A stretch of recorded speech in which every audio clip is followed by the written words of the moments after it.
Assalamualaikum warahmatullahi wabarakatuh. Laqad nabiyina Muhammadin sallallahu alaihi wasallam.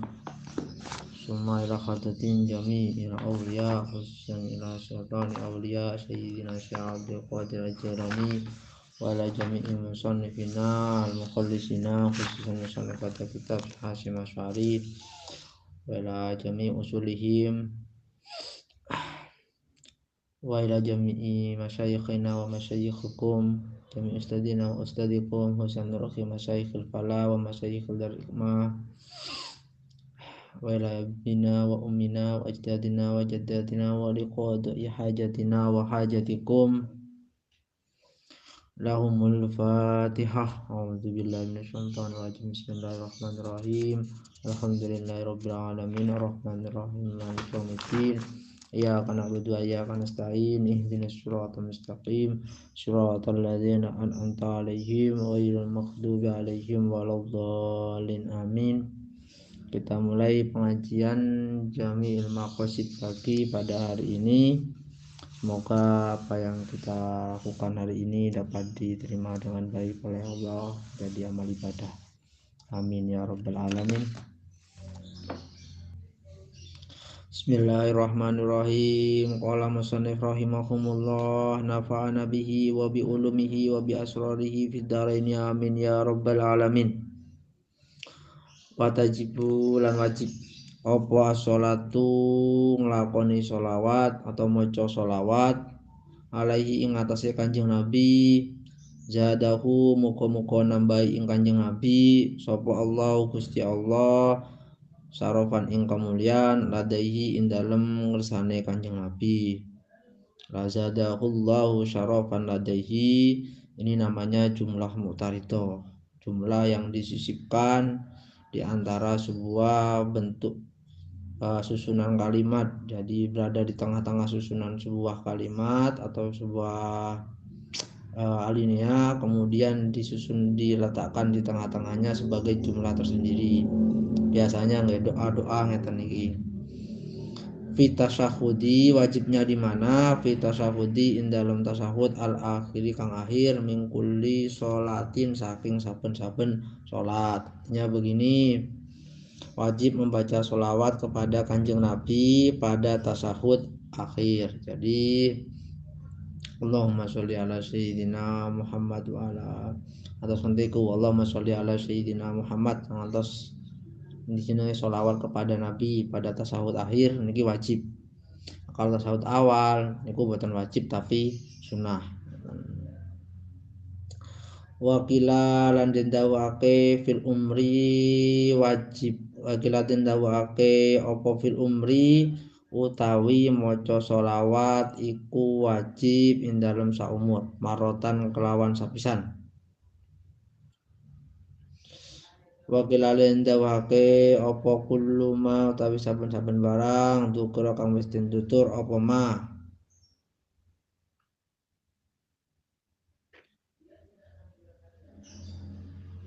Sisi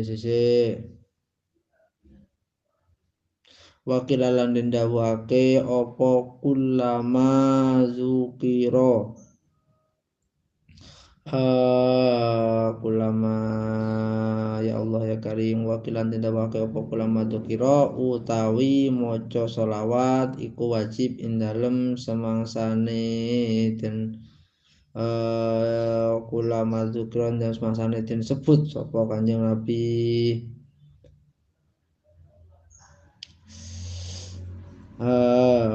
Kulama ing dalam semangsane mongso dukira kang den tutur sapa Kanjeng Nabi. Terus setiap ada orang yang mengatakan Nabi Muhammad SAW Allahumma sholli alaih ngoten niku wajib membaca atau menjawab ngoten. Kinten-kinten niku wakila lan den ucapake fi kulli majlisin, membaca sholawat itu wajib di setiap tempat. Wakila lan den dawake apa ghairu dalika liyane mengkono tajibus shalah fi tasyahud ila akhirih. Jadi ini menurut sebuah pendapat membaca sholawat itu yang paling sahih itu adalah wajib pada tasyahud akhir. Kemudian ada pendapat yang lain yang mengatakan bahwasanya membaca sholawat itu minimal 1 kali selama umur hidup itu nggak wajib. Kemudian menurut pendapat yang lain, selama di setiap kali atau setiap kali disebutkan berarti Allahumma sholli ala sayyidina Muhammad, maka kita wajib mengucapkan Allahumma sholli alaih. Setiap nama kanjeng Nabi disebutkan sallallahu alaihi wasallam, Allahumma sholli alaih, dan dijawab ngoten niku. Dan menurut pendapat yang lain, ini adalah di setiap sebuah pertemuan ini wajib mengucapkan sholawat atau membacakan sholawat untuk kanjeng Nabi. Dan menurut pendapat yang lain wajib di tempat-tempat lainnya. Ini apa baca nenten nih buka nggak. Wal fardu utawi lafat fardu wal wajibulan wajib wal muhtamulan muhtam wal lazimulan lazim iku bimakna tetap ing dalam makna siji. Artinya bagaimana kata al fardu, kata al wajib, kata al muhtam, kata al lazim kalau dalam redaksi kitab itu maknanya sama. Tsumma innahu nulis sak temene al fardu iku yang qasimu terbagi apa fardu ila fardi ainin maring fardu ain wa ila fardi kifayatin lan maring fardu kifayah. Dan kemudian bahwasanya fardu itu dibagi menjadi dua. Fardu itu menjadi dua, yaitu fardu ain dan fardu kifayah. Lalu apa itu fardu ain? Lanjutannya wonten wa amma fardul aini mongko anapun utawi fardul ain iku fawa mongko utawi fardu ain iku alazim kang wajib ala kulli mukallafin ing atase saben-saben wong kang den perdi hukum bi ainihi kelawan kahanane mukallaf, kawan tertentune mukallaf atau kawan kahanane mukallaf. Artinya begini, fardu ain itu adalah sesuatu kewajiban bagi setiap orang mukallaf yang harus dilakukan oleh orang mukallaf itu sendiri. Bi ainihi itu maksudnya begitu. Wa idza qamalan arikalane jumenengi bihi kelawan mukallaf sapa apa al ba'du, ya Allah ya kali bukan ngoten. Wa idza qamalan arikalane jumenengi karena jumeneng bihi kelawan fardul ain opo al ba'du sebagian la yaskutu mongko ora gugur apa fardu ain anil baqi saking sekerine kasolati kaya salat wal zakati lan zakat. Artinya apabila fardu ain ini sudah dilakukan oleh sebagian orang mukallaf, maksudnya kan tadi wajibnya buat mukallaf dan harus orang itu sendiri, harus mukallaf itu sendiri, sehingga ketika fardu itu dilakukan oleh sebagian dari orang mukallaf maka ini tidak bisa menggugurkan kewajiban orang lain. Contohnya adalah sholat dan zakat. Jadi kewajiban-kewajiban yang tidak bisa diwakilkan kepada orang lain. Wa amma fardul kifayati adapun utawi fardul kifayah iku fawa mongko utawi fardul kifayah iku allazi perkara idza qama arikanane jumeneng bihi kelawan alladzi sapa alba'du atau apa alba'du sebagiane golongan sakoto mongko gugur apa alba'du anil bab sakoto mongko gugurake apa alba'du anil baki saking sekerine.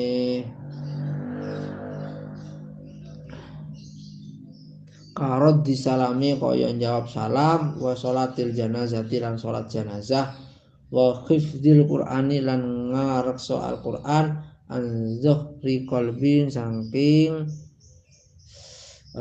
ya Allah sekali an dhuhri qalbin saking di luar kepala, an dhuhri qalbin saking di luar kepala.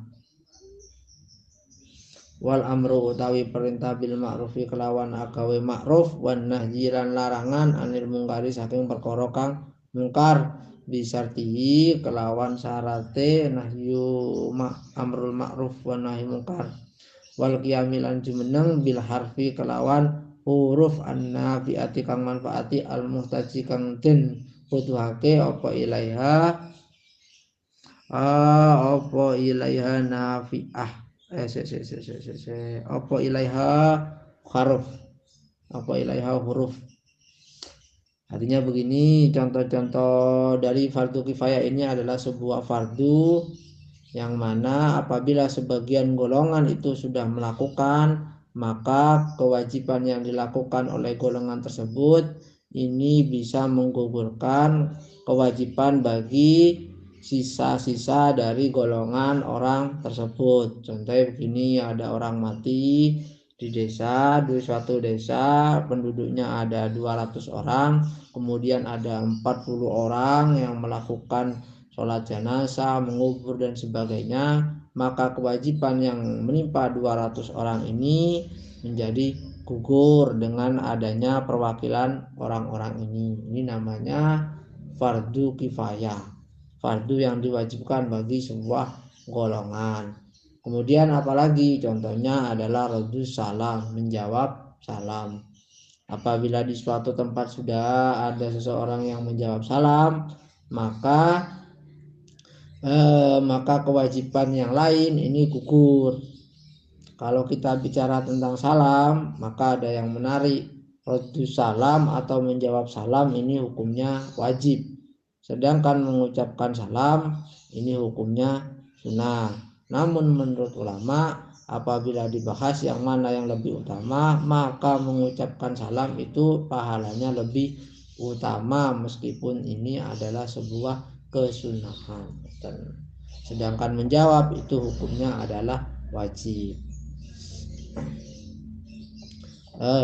Kemudian menjaga Al-Quran dengan tanpa dengan di luar kepala, menjaga Quran an-dhukhri qalbin. Harus ada seseorang yang hafal Quran di daerah Anda berarti. Ya, sing hafal ya. Yang lain gugur. Kalau tidak ada yang hafal, maka yang lain kewajiban untuk menghafalkan Al-Quran semua. Sebab harus ada minimal satu orang. Kenapa? Supaya Al-Quran itu langgeng. Wal amri bil ma'rufi wan nahyi anil munkar, kemudian melakukan amal ma'ruf nahi munkar.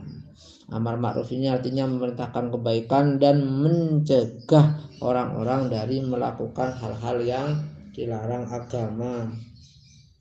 Cuma perlu dipahami konsep amar ma'ruf nahi munkar yang benar, biar kita tidak ikut-ikutan main sweeping. Karena konsep amar ma'ruf nahi munkar ini terbagi menjadi beberapa golongan. Lah kita ini adalah bagian ar-royah atau rakyat ya. Bagian rakyat itu berada pada urutan paling bawah dalam ranah amal ma'ruf nahi munkar. Jadi kita itu hanya boleh sebatas menasihati, mengatakan dengan baik.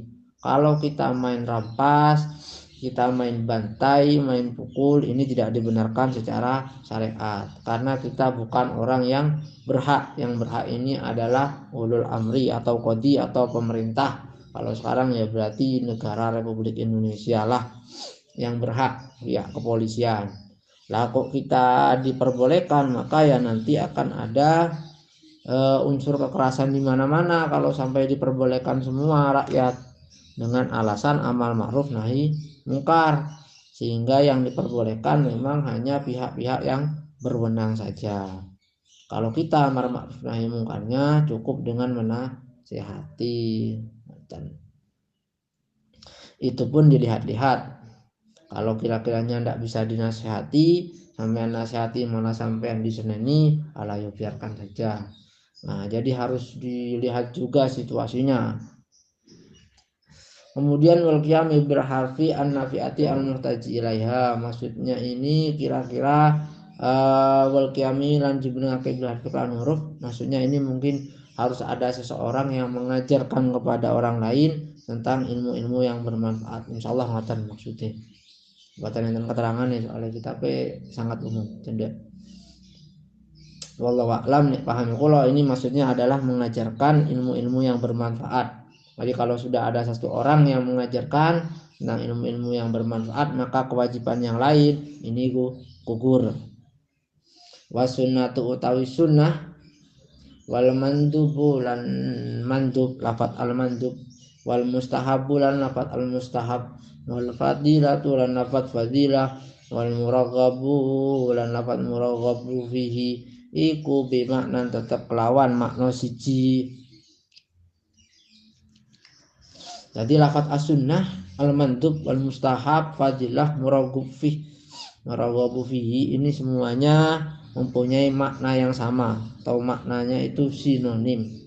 Wadhalika ala ibaratin, wadhalika utawi mengkono pundi wau, wadhalika utawi mengkono sunnah iku ibaratun tetembungan an akwali saking pira-pira tindak, saking pira-pira dawuhe Kanjeng Nabi sallallahu alaihi wasallam, wa af'ali lan pira-pira penggaweane Kanjeng Nabi, ilama angin perkara kusa kang tentuake apa ma bi kelawan Kanjeng Nabi. Intinya bagaimana sunnah ini adalah suatu nama untuk ucapan-ucapan Nabi atau sebuah istilah yang digunakan untuk mengistilahkan atau membahasakan dawuh-dawuh atau perintahnya Kanjeng Nabi lewat mulutnya beliau atau lewat tindakannya beliau, kecuali perkara-perkara yang memang hanya dikhususkan untuk keluarga untuk Kanjeng Nabi saja. Wadah nih yang dikhususkan untuk Kanjeng Nabi saja. Contohnya kadang Nabi itu kalau puasa itu yaumud dahri, 1 hari penuh, dan itu bukan selama 1 hari saja, tapi beberapa hari Nabi itu puasa itu tidak berbuka dan tidak sahur. Nah ini waktu sahabat mau niru itu nggak bareng sama Nabi. Kenapa? Karena ini hanya khusus untuk Nabi. Kalau toh sahabat mengikuti sekarang masih muda mungkin kuat, tapi nanti setelah setelah mereka itu sudah sepuh, mereka pasti tidak akan mampu. Terus lanjut malih, mama utawi perkara akara kang netepake sapa Kanjeng Nabi alaihi ing atase ma wamalan perkara akara wamalan perkara nggih wamalan perkara akara kang netepake sapa Kanjeng Nabi alaihi ing atase ma waradialan itu sapa Kanjeng Nabi bihi kelawan ma wamalan perkara hamma kang nejo sapa Kanjeng Nabi bihi kelawan ma walam yaf'alan ora aga walam yaf'alhu lan ora agawe sapa Kanjeng Nabi ima pasau miyaumita su'ah kaya poso dina tasu'ah minal muharram, dina kesongo saking bulan Muharram. Kemudian juga perkara-perkara yang Nabi itu mengakuinya dan ridho terhadap perkara tersebut. Maksudnya perkara yang meskipun Kanjeng Nabi itu tidak melakukannya, perkara-perkara yang tidak dilakukan oleh Kanjeng Nabi, namun Kanjeng Nabi mengakui bahwa hal itu termasuk sesuatu yang baik. Contohnya adalah puasa pada hari ke-9 bulan Muharram, 9 bulan Muharram atau puasa Tasu'a. Ini juga termasuk dalam kategori sunnah, ngoten maksudnya. Wa usuluddini utawi pokoknya agama iku arbaatun 4. Alkitabu nyatane kitab Gusti Allah, wa sunnatu nyatane hadis, wal ijma' ulan ijma' wal qiyas ulan qiyas al mu'tabarani kang den wilang-wilang opo ijma' wal qiyas.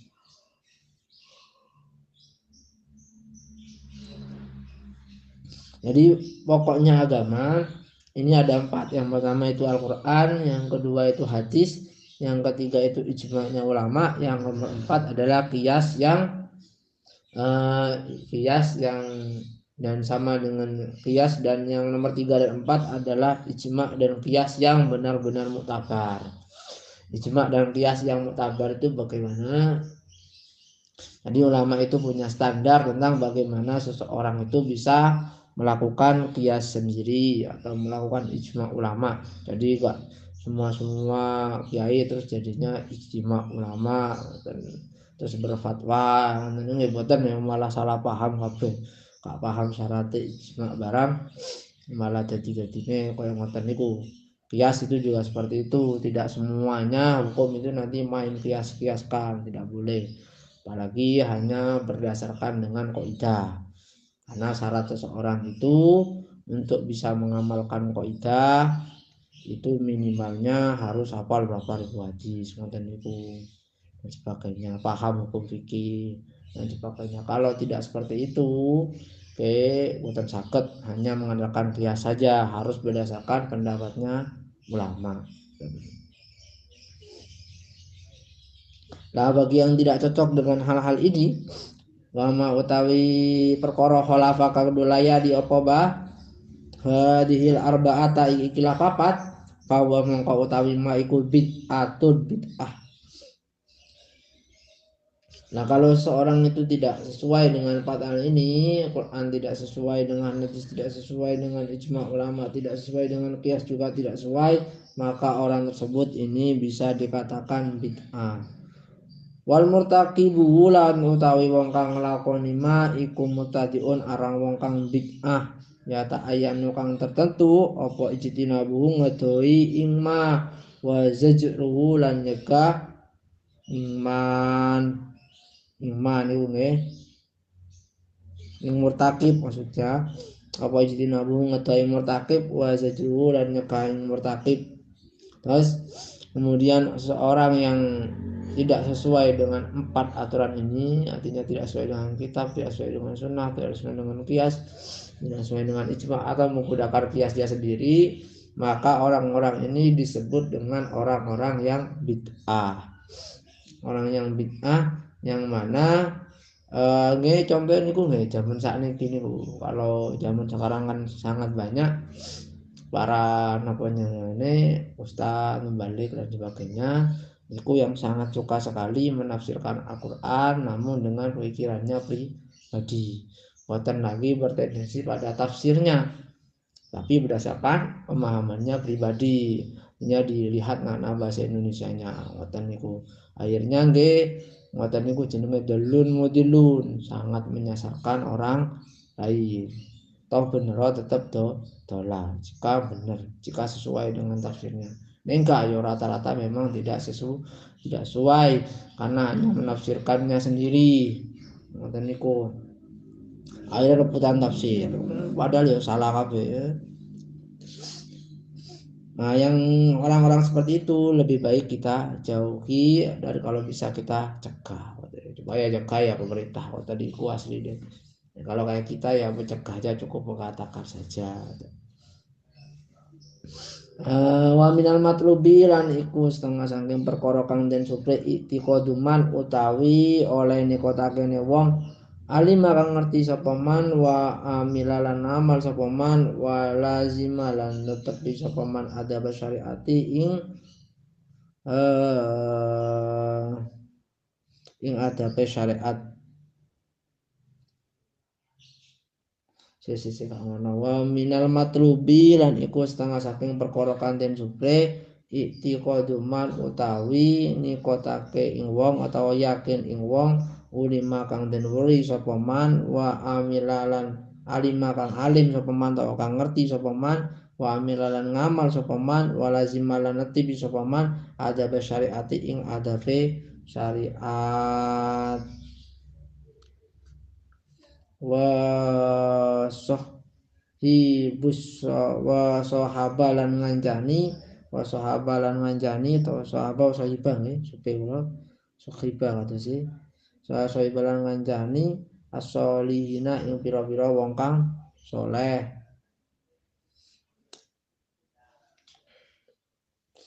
Sahabat apa sahibina supaya sing bener hakate napa sahabat napa sahibah ngenjang kalau disakan teng kamus. Besok saya carikan di kamus nih. Jadi gini, kemudian hal-hal lagi yang yang disunahkan itu adalah kita itu harus percaya kepada atau bertendensi atau berpegangan itiqaduman alima wa amila, yaitu adalah berpegangan atau bertendensi kepada seseorang yang kita ketahui bahwa orang tersebut itu benar-benar paham tentang agama dan benar-benar melaksanakan apa yang ada di agama. Maka ya kalau kita bertemu dengan orang-orang sing ngaten niku, maka adalah hal yang disunahkan menurut agama adalah kita mengikuti orang tersebut. Ya Allah ya Karim. Dan juga hal yang disunahkan lagi adalah berteman dengan orang-orang yang soleh. Wa amaman anapun utawi wong kana kang ana sapa man iku masluban den dedel apa aklu akaleman au magluban utawa den lindih apa alaihi ing atase man kal majadibi kaya pira-pira wong kang majdub fanaslimu mongko utawi maslahake ingsun fanaslimu mongko maslahake sapa ingsun lahum. Ya Allah ya Karim pendilahum maring majadib kal majadib lahum maring majadib wa nufawwidu lan nyerahake sapa ingsun ilallahi maring Gusti Allah saknahum ing tindak lampahe majadib saknahum ing tindak lampahe majadib Sanawumi tindak lampai wajib ma'awujubi ing karima sertane wajib ngingkari ing perkara ya kau kang tumiba apa ma minhum saking majadib mukhalifan halainu layani apa ma idhofiril amri maring perintahe agama hifdzan ngrono ngreksa liqwani syar'i maring pira-pira aturane utawa pira-pira undang-undange agama.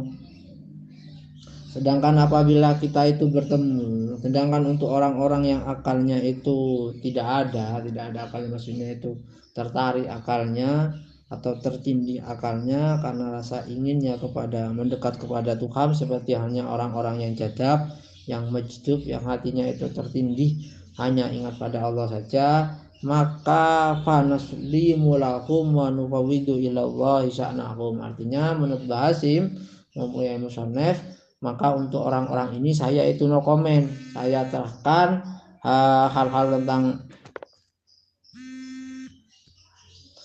saya no comment, saya serahkan hal-hal tentang orang ini kepada Allah saja. Besertaan wajib bagi kita untuk mengingkari perkara yang tidak sesuai dengan tindakan syariat. Artinya pun apabila ada tindakan-tindakan mereka yang tidak sesuai dengan syariat, kita itu wajib ingkar. Tidak boleh mengikuti seorang yang jadab wonten niku yang tidak sesuai dengan syariat. Misalnya wonten sinten wonten terkenal waline, terus tiyangnya niku mabuk-mabukan, terus kula panjenengan derekaken melu mabuk-mabukan kalau niku yang boten pareng ngoten niku. Utawa ngeteraken tiyange ngoten niku teng pundi ta teng komplek napa-napa ngoten niku. Utawa napa mawon pokok tiang-tiang ngoten niku kok tindakannya itu tidak sesuai dengan syariat, nggih kita itu wajib ingkar.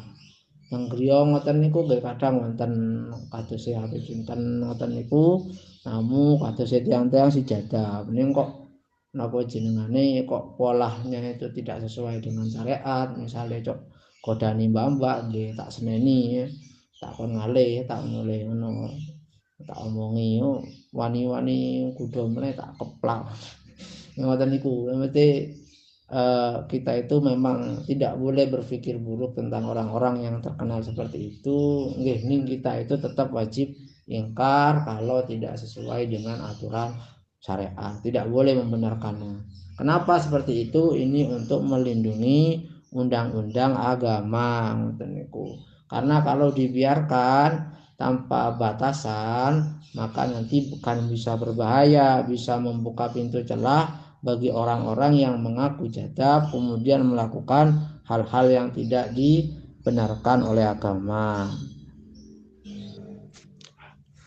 Lanjut malih nggih, nanggung pung kaki penek. Al maksudu tawi maksud tawi sejo asani kang kaping pindho iku fi taharati ing dalam sesuci. Maksud yang kedua berarti dari 7 bab sekarang kita masuk kepada bab kedua. Hatam boten nih. Yaitu al maksudu ta'i maksud asani kang kaping pindho iku fitoharoti ing dalam suci. Bab yang nomor 2 ini menceritakan atau membahas tentang bersuci. Inna matasihu angin pestine suci, angin pestine sah apa taharatu susuci min raf'i hadasin saking ngilangake hadas au izalati najisin utawa ngilangake najis bimain kelawan banyu mutlakin kang mutlak wa huwa utawi maul mutlak iku ma barang nazala kang tumurun apa ma minas sama saking langit au naba utawa nyumber apa ma minal ardi saking bumi ala ayyi sifatin kana ing atase endine sifat tinemu apa ayyi ala ayyi sifatin ing atase endine sifat kana tinemu apa ayin ala ayyi sifatin utawa ing atase endine sifat kana kang tinemu apa ayin. Ya Allah ya Karim, la mustakmalin duduk banyu mustakmal wala mutaghayyirin dan ora sah banyu kang wis wah kathiron kelawan akeh bimu khalidin kelawan perkara kang nyampuri istagdi kang sumuge apa alma anhu nganto saking mukhalid wala najin lan ora sah banyu kang najis wa kang ta hati kalian inna matasyu atau haratu min hadasin aw izalati najisin bima'in mutlaqin sah menggunakan bersuci untuk menghilangkan hadas ataupun bersuci dari najis dengan menggunakan air yang mutlak. Air mutlak ini berarti tidak ada koitannya, tidak ada koit ini berarti tidak ada penamaan tertentu atau pengkhususan tertentu.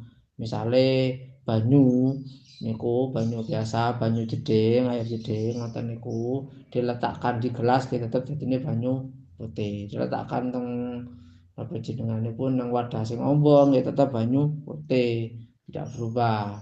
Berbeda nanti dengan air teh. Air teh niku nanti sudah berubah namanya menjadi air teh atau air kopi. Jadi bukan sekedar air lagi. Beda dengan air jeding ngoten niku jenenge tetap air mawon. Ada yang ngomong air putih atau apapun, tapi namanya tetap air saja, tidak ada pengkoitan tertentu. Kalau ada yang koi tertentu seperti hanya air kopi, air teh itu namanya nanti bukan air mutlak lagi tapi ma'un. Yaitu air mutlak yang dinamakan dengan air mutlak niku itu adalah air yang turun dari langit atau yang menyumber dari bumi dengan bagaimanapun caranya ditemukan. Jadi pokoknya air-air yang muncul dari langit banyu udan ngoten niku atau air-air yang menyumber dari bumi ya banyu kran niku. Ya zaman sakniki, zaman biyen nang sumber. Ya sekarang nih wonten yang sumber tapi kan jarang ngoten niku. Sing kathah niki sing gampang, sing lumrah ya banyu kran niku. Niku tetap banyu mutlak ngoten niku. Yang tidak sah apabila air itu sudah mustakmal. Mustakmal itu adalah air yang sudah digunakan untuk ibadah, jadi air bekas ibadah. Kalau jenengan bekas wudu, airnya ceblok malih niku mustakmal, air bekas wudunya.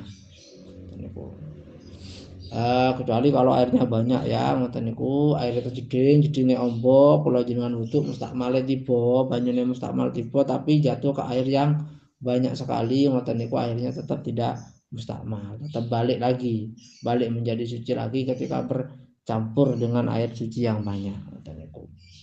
Dan juga tidak sah bersuci dengan air yang sudah berubah rasanya, berubah warnanya, atau berubah beratnya, bobotnya, kayak airnya, baunya, rasanya ini kok berubah, maka tidak sah. Yang kuwatan. Ya Allah ya Karim, dan juga tidak sah untuk air-air yang mengalami perubahan dengan sesuatu hal yang bisa dihindari. Artinya air itu mengalami perubahan karena hal-hal yang bukan gejala alam tapi sesuatu yang bisa dihindari. itu juga tidak sah lagi digunakan untuk berwudu. Suatu yang tidak bisa dihindari, contohnya nggih teng napa kang kathah nek teng kolam-kolam niku kadang wonten tumbuhan-tumbuhan ngoten niku sing alami tumbuh, sehingga akhirnya tumbuhan-tumbuhan ngoten niku menyebabkan airnya menjadi hijau. Ngoten mboten napa-napa kolame tetap wajib tetap saged dibuat untuk bersuci ngoten niku. Karena memang sangat sulit untuk menjaga air dari tumbuh-tumbuhan ngoten niku. Paham ya? Kemudian lagi tidak sah untuk air yang najis. Air najis itu tidak sah untuk digunakan bersuci lah. Air najis niku napa? Wa utawi najasin iku ma barang halakang. Ya Allah ya Karim. Hala ya Allah ya Karim. Halakang manggon fihi indalem ma apa najasatun najis. Wa huwa hale utawi ma iku dunakillataini. Berarti wa huwa utawi najisin iku ma perkara halakang manggon fihi indalem ma apa najasatun najis. Wa huwa utawi ma iku dunakillataini wa huwa hale utawi ma iku dunakillataini sangi sore rong kula au kulataini utawa rong kula fataghayara nuli wa apa ma. Banyu najis itu adalah suatu air yang dimana air tersebut itu ada najisnya atau kejatuhan najis. Sedangkan air tersebut itu di bawah dari 2 kulah atau lebih dari 2 kulah. Tetapi setelah terkena najis, kemudian air tersebut itu berubah warnanya atau berubah rasanya atau berubah baunya, maka tetap masuk dalam kategori najis. Wa yukrahu lan den makruhake apa musamasun banyu musamas bisarti kelawan syarate musamas biaya kuna kelawan yen to ono gambaran apa musamas iku bikotrin kelawan pejajahan harin kang panas fiina ing dalem wadah muntabiin kang nerima kepalu ghairin nakdene kang sakliyane emas lan perak fi badanin ing dalem badan halal hararati ing dalam tingkah panas. Kemudian dimakruhkan menggunakan air musamas untuk bersuci. Dimakruhkan menggunakan air musamas dengan bersuci ini dengan syarat-syarat tertentu, yaitu pertama itu ada di suatu daerah yang teriknya memang panas. Kemudian air tersebut itu diletakkan di suatu tempat yang bisa yang menerima di Palu ini maksudnya sejenis logam, diletakkan pada logam yang bukan emas dan perak. Kemudian makruhnya ini hanya di badan saja, artinya makruh ketika digunakan untuk bersuci di badan. Apabila digunakan untuk mencucikan baju atau yang lainnya, ngoten niku nggih tidak apa-apa. Di air musamas, air yang sengaja dijemur di tengah teriknya matahari. Karena kalau di badan itu mesake, kasihan badannya. Saya rasa cukup sampai di sini pengajian kita kali ini. Wassalamualaikum warahmatullahi wabarakatuh. Apabila ada yang salah-salah atau kurang jelas atau mungkin ada yang perlu dipertanyakan, tinggal tulis di bawahnya. Wabillahi wa taufiq wa hidayah. Wassalamualaikum warahmatullahi wabarakatuh.